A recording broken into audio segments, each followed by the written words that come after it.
All right. Welcome to this event with Neo4j in partnership with Foo Café. We are very happy to be here. So today we are going to talk about how we work with enterprise design systems at Neo4j.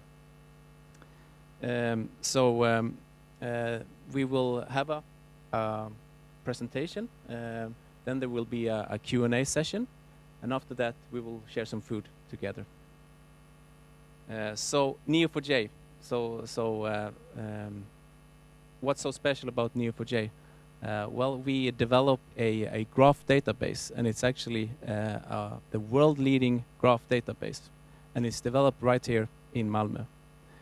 So what's so special about a graph database?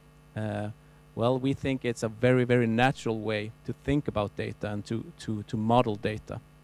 Forget about foreign keys, forget about join tables, work naturally with data. The first release of Neo4j was in 2007. Since then, we've grown a lot. It's written in Java. It's available for on-prem, but we also have it as we call it, the database as a service, Aura.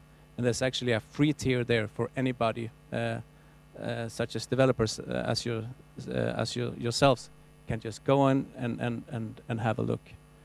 Neo4j is used by a lot of Fortune 500 companies, and it's a general purpose database. But what we typically see is some use cases like fraud detection, access management, network monitoring, logistics, supply chain, etc., or social networks. Basically anything that has a lot of connected data.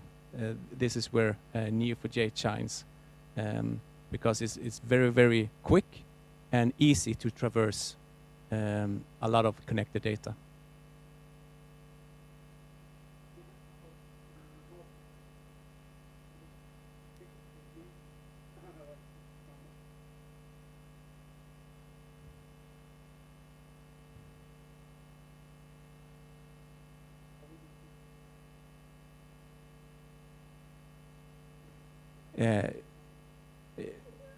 Yeah, I don't have the exact number, but we are by far the biggest graph database in this space, and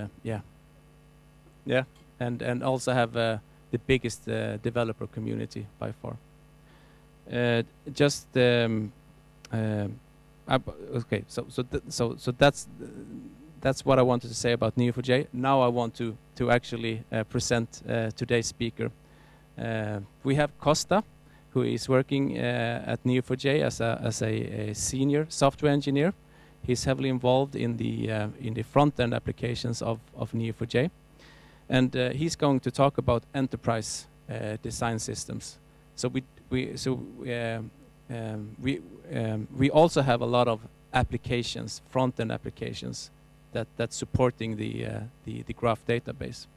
And at one point we decided we need to do something about cohesion and time to market for these products.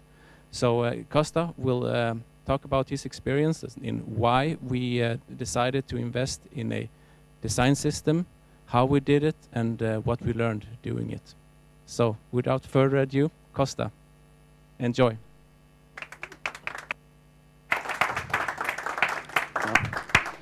Hey everyone, really glad to see many faces. To be honest, I believed only 2 people will come.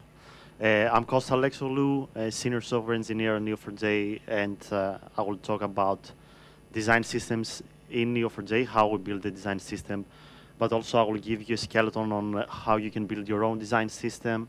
And just out of curiosity, I want to see, Hans, how many of you are using a design system at your own company? Neo4j employees are raising. Okay, so almost everyone, which is really nice. Just a little bit of background. I started my professional career in 2017 as a startup co-founder, and we were building eye tracking as a service. Basically, we were monitoring where people were looking at through a webcam before AI was cool and all that stuff. We spinned off a new product called Visualize, where we helped designers design with AI analytics, basically helping marketeers creating better ads. We sold this company to a Danish company and joined Neo4j to build a greenfield project. And this is really important. It was a greenfield project, meaning no, like literally 0 lines of code in the code base to start with. And I will share the example. But about my experience with design system, in our product Visualize, what we were doing, basically, we were providing heat maps and some analytics, some scores about your designs. And we were working with Figma, Adobe XD, Sketch, a web application, and a Chrome extension. So we wanted to keep a consistent experience across all these mediums, and we tried as much as we could. That's why we created not a design system per se, but a component library, sharing some assets and some utility functions. And that was really, really small. I mean, we had branding colors, just the blue color with some shades, and then a tooltip component and a button component. Really simple stuff. You can do this in like 1 day, nothing major. But what was different with Neo4j, and when we started thinking about it, we have a much larger scale. Back in the previous startup, we were just 3 guys, all of us full stack, and it was really easy to communicate. But now we have more than 8 user-facing products to delegate. We have around 40 front-end engineers and 7 UX designers, because they also play an extremely important role in the design system and how they consume this to build their own handoffs for specific products. But the most important question, why we need design systems, it increases productivity. First of all, we stop replicating work in 3, 4, 5 code bases, like button, drop-down, sidebars, everything in the code base, in like many code bases. We centralize this logic. We have consistency across products, visual consistency, buttons will look the same, but also functional consistency, buttons will behave the same, drop-downs will behave the same, we'll have the same animation in sidebars and all that stuff. And then building velocity. Building velocity is about how fast we can get productive. I mean, imagine you are a junior engineer, you join a company, how fast you can be productive. With a design system, if you work in the front end, probably from day 1, you will not have to ask what is the branding color, what are the guidelines of building components and all that stuff. Drag and drop components, you get it off the shelf, you start building. And now some personal story about the Greenfield project. That's a true story about when I joined Neo4j. I joined Neo4j around 2 years ago and started the Greenfield project. It was a platform about observability of on-prem instances. And my director back then told me just copy the other products. So I tried to look at the 2 most popular products of Neo4j. And I was a little bit of a design freak. I was working with designers, so it struck me directly that there are 2 different buttons. And I was like, why this is happening? And I want you to make a guess, not Neo4j employees, but some other people, if you can understand why this was happening and what was the difference between those 2 buttons, if it's visible in the projector. Yeah. The one to the left is bold and Yeah. Any other guess? the green, the dark circle. Okay. Any other guess? Kick action, animation, No. I mean, you will see no hidden differences. Yeah. Any other guess? Yeah, I was like this. I didn't even know this existed back then, but it was an idealizing feature. You can see both are exactly the same, font weight 400, but you can see they are different, which was insane for me. I mean, totally different world.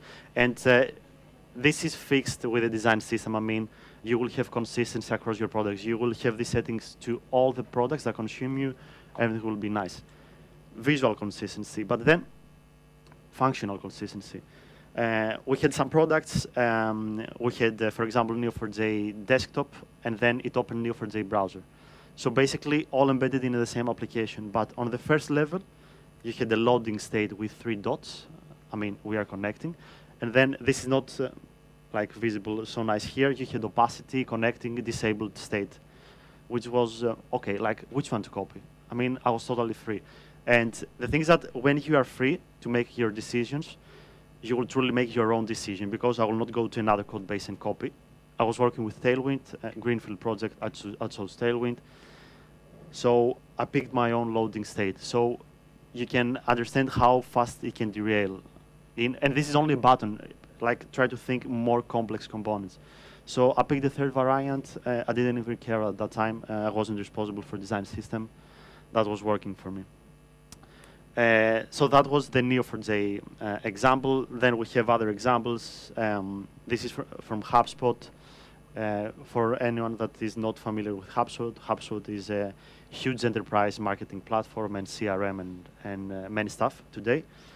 And they made a design audit to see why they were off in their platforms.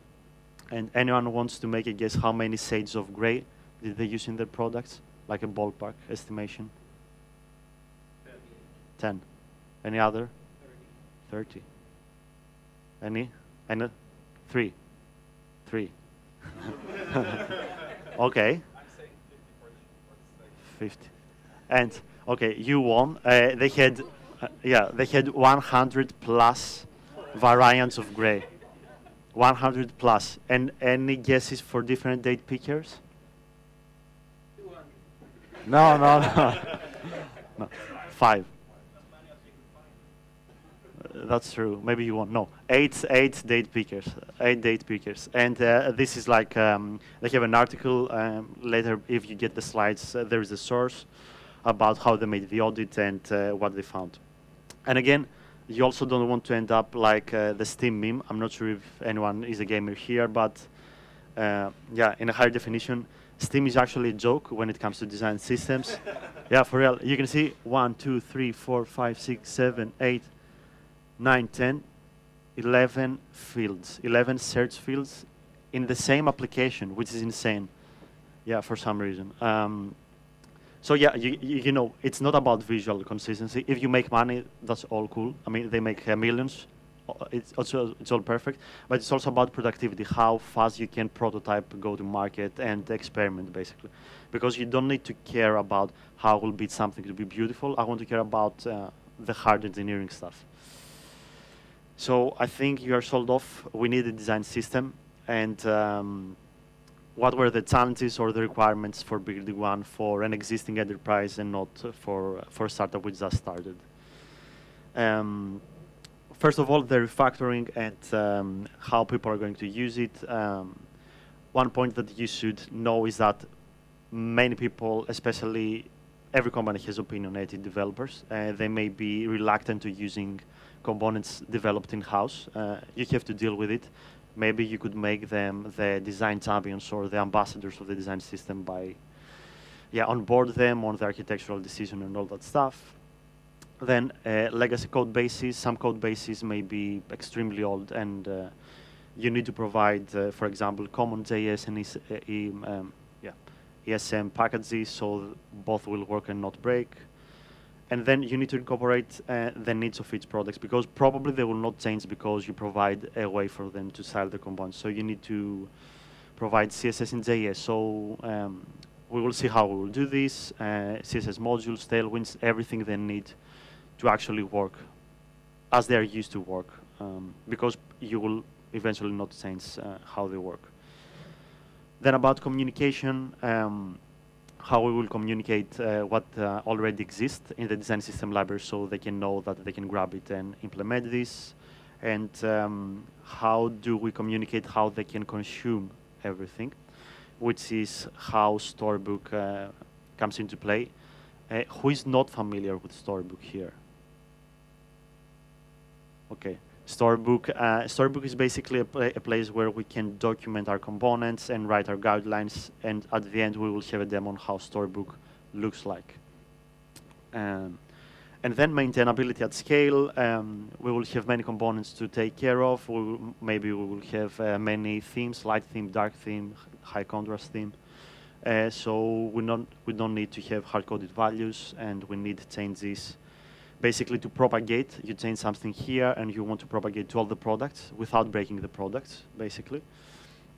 And this is easily solved with an architecture of design tokens. And yeah, I will talk about design tokens and also atomic design.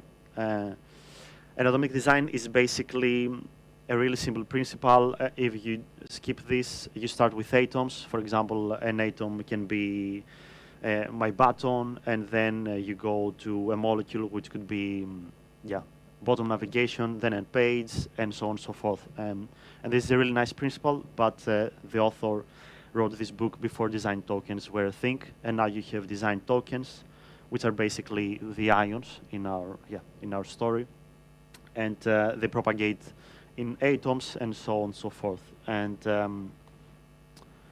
but what is a design token? Design token basically, I really like the definition, are central and tiny pieces of UI information that you can use across many products. So in our situation, this is wrong. This should be blue. We have a hex color, the blue hex color. Then we have an alias token, context token, and we can use it. So basically, in our products, we would use this one or in this level, the token. And if we change the underlying value, it would propagate to all the products, and you wouldn't like require them to update anything, rather than the version of the package they consume, which is really nice. And then we can have as a design token the color values, spacing, animations, shadows, border radius, and yeah, anything you can think of that ends up to be a single value and not something really complex. Yeah, so I think we can discuss and then we will show some code on how a design system monorepo could look like. And this is really close to how we do this in Neo4j. We have a foundation package, which is basically a package that would host all the design tokens that we will use, and also the assets for the design tokens. Okay, we have tokens, how we consume them. We consume them with JavaScript, with CSS variables, with SAS variables, with anything we wish.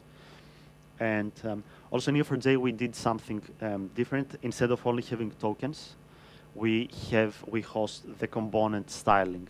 So here we have the button, the dialog, and all the styling you can think of. And basically, we do this because we want to be framework agnostic. So right now we ship React, but if we want to ship Svelte, Vue, Angular, or anything we wish, we can consume the stylings directly from Foundation and be more framework agnostic as we can, and not use web components, which we don't like at all. Then React components, replace this with your framework of your choice. Anyone that is not working with React? All React. You don't work with React. With which framework are you working with? Nice. Okay. Yeah. I don't like them, but nice. Yeah. I mean, the ID support is not really that great. That's the main deal breaker. But they have their own advantages. I mean, they play everywhere, which is really nice. And then the last package is Storybook. This is where we host all the examples. And the magical thing here is that if you use TypeScript, now another question, anyone that does not use TypeScript in their own day-to-day work? Okay, but do you know TypeScript? Yeah, perfect. Yeah, so you will see the magic of using TypeScript and documenting your component library, which is really amazing with Storybook. Yeah, how this would work? Yeah, it seems complex, not complex at all. We have Figma. In our case, it's the design and our branding source of truth. Everything that is in Figma, it should be in the products, basically. And Figma, Sketch, Adobe XD, anything you really are used to like work with your designers. Then we have the design tokens that we will translate from Figma to, you will see the format in the foundation, and we export CSS variables, JavaScript tokens. In Neo4j, we export a Tailwind preset also with our defaults. I can tell you that every team in Neo4j hated Tailwind, and now almost every team writes Tailwind. And then component styles like us, that we ship them to be framework agnostic. Then the component library, in our case React, which depends in the foundation because we need to consume the styles or the design tokens. and Storybook, which depends in both of them. Yep, and we will see how it works. Another flowchart of how it works, Figma. We have the tokens in a format, in a JSON format. Then we use Style Dictionary. Style Dictionary is a tool from Amazon. Basically gets design tokens as JSON and outputs them in everything you wish to consume: CSS, SCSS, JavaScript, or tokens for Android and iOS. I don't even know how it works. Yeah. And you can publish them, consume them in React, and then document them. So let's see how it works. Let's go to the mono repo. Let's close Slack. Yeah. So this is an example of a Yarn mono repo. Everyone familiar with Yarn? No. Yarn is basically a package. Are you familiar with NPM? Yeah, basically like NPM. Yeah, not a major difference. Yeah. And here we have workspaces. Workspaces is basically a way to have multiple packages with different dependencies in a single repository, which makes your life easier. Instead of having to delegate 3 or 4 repositories, you delegate one, and it makes it really easy to work with. So in our case, you can see here we have a package for each of the folder inside packages, so Foundation, React, and Storybook. So 3 packages. And as a dependency, only TypeScript for this package. So let's go to Foundation, then go to Source, and to the tokens. And you will see here we store the tokens, but before that, sorry. The Foundation package and the Figma file, what we will make. So here is our design system. This is a real design system. We have our color palette. You can see we have 3 colors: red, turquoise, neutral, border radiuses, and shadow. You can see that everything can become a token, because at the end of the day, you end up in a single value. Like the hex colors, here 2 pixel, 4 pixel, blah, blah, and the shadow, which we will grab from Figma. Yeah, you could grab it like this from here, and the shadow would end up in this specific box shadow value. So let's go back. And you can see exactly how it works. We are really used to, as developers, to write JSON. This is just a JSON formatting of our colors, then the neutral, then the 50, and then the value. So this is how we define design tokens, and the same for radius and shadows. Nothing fancy. And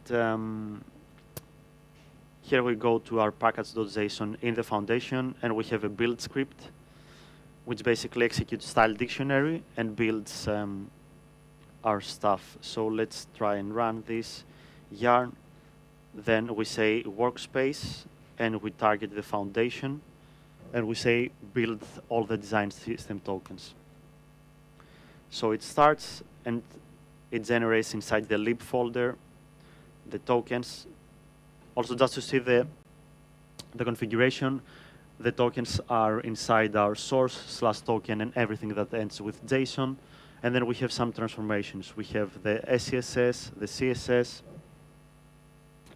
and the JavaScript. So if we go back to lib, you can see all the tokens here. So we have the neutral. We have also the comment, which we don't care for here. For example, the CSS, you would see it like this. We also have SAS variables. And you get a sense of how it works. So you build basically something you can consume from this JSON file in various platforms. If you want variables, you can do this. If you want JavaScript tokens, you can do this easily. So this is how Foundation works, really straightforward. I have an example here, probably not the time to explain, but basically we generate the tokens from JSON to JavaScript, and then we also reconsume them to create a Tailwind config, so we can export this to consumers. So if they want a preset for Tailwind with our own color classes, they can use this with our own spacing, with our own shadows and everything they're used to work with, which is really nice for teams to be more restricted, but have the flexibility of working with Tailwind. So yeah, that's a foundation, and I don't think I forgot something. Yeah. Then the React package. You are the only one who worked with web components, but you know React. Perfect. Yeah, that simple, just a button component, and we import the tokens from the foundation library. And if we hover, we can go and see also the definition. So we have type safety and everything. Here I have a really simple button component to demonstrate how it works with Storybook. And then a more advanced one. This one where we have a loading state. So when we have a loading prop passed, we just display 3 dots. And then the button is considered disabled if you are in a loading or disabled state. We are using the tokens and all that fancy stuff.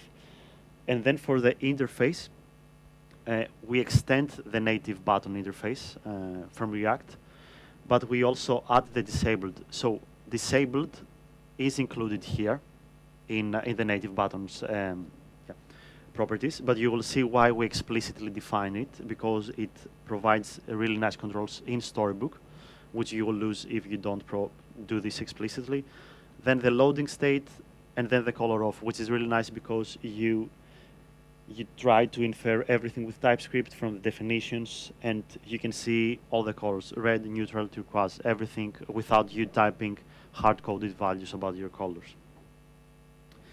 So that's about the React, only one component, nothing super complex. And then we have Storybook packages, the package, and we have 2 components, a button component and a typed button component. Now you will see, the difference between them. Let's start Storybook, Yarn workspace.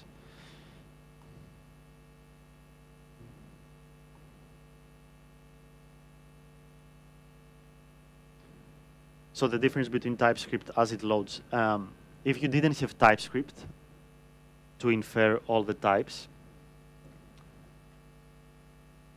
it would be really, really boring, because you would need to have, so for example, for anyone that is working with prop types, you would have to define the prop types by hand, so they will get inferred, or pass your own controls, which is really, really boring to do this. So if we go back to Storybook, you will see the default button. And if we go back to our button component, this is the one, no controls, no nothing.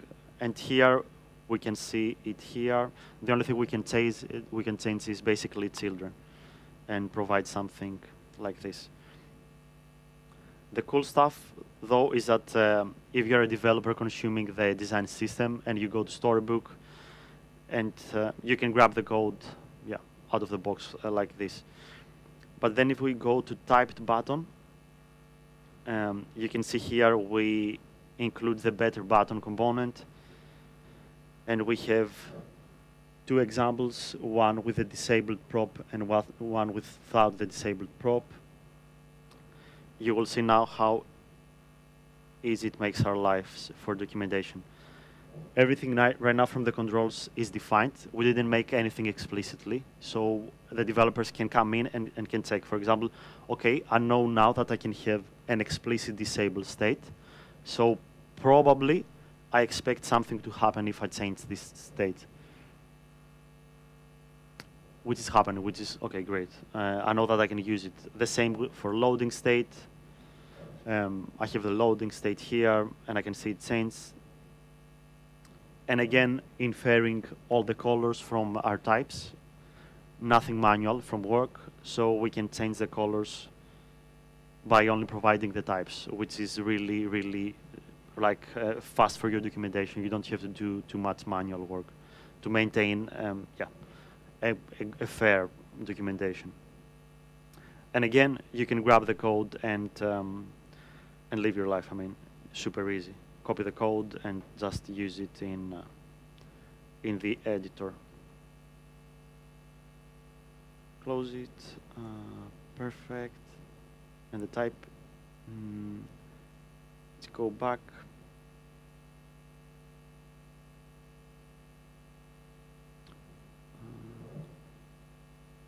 Yeah. This is a new browser and it's buggy. Sorry. Yeah, yeah.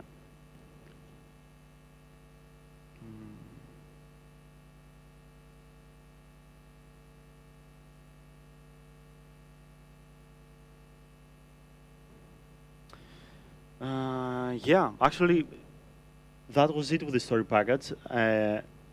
Before the questions, I have a course for building a complete design system from scratch, which basically touches Yarn workspace like we did here, style dictionary, more in depth about how you can use it, Storybook, many more examples, React and Typescript, how to use them to generate proper components, Tailwind CSS, how to create your own preset, how to use also React testing library and to use it in conjunction with Axe to pinpoint accessibility issues that you may miss, which we probably all of us miss, and then change sets to create proper versioning and change logs, which is really nice. And yeah, my Twitter handle, and if you like cool stuff, as Jens mentioned, we work with TypeScript, Scala, Java, Golang, huge tech stack. Be sure to visit the careers pages, many job openings. Yeah, you will love it. Yeah, and that was it. Yeah, thanks for your time.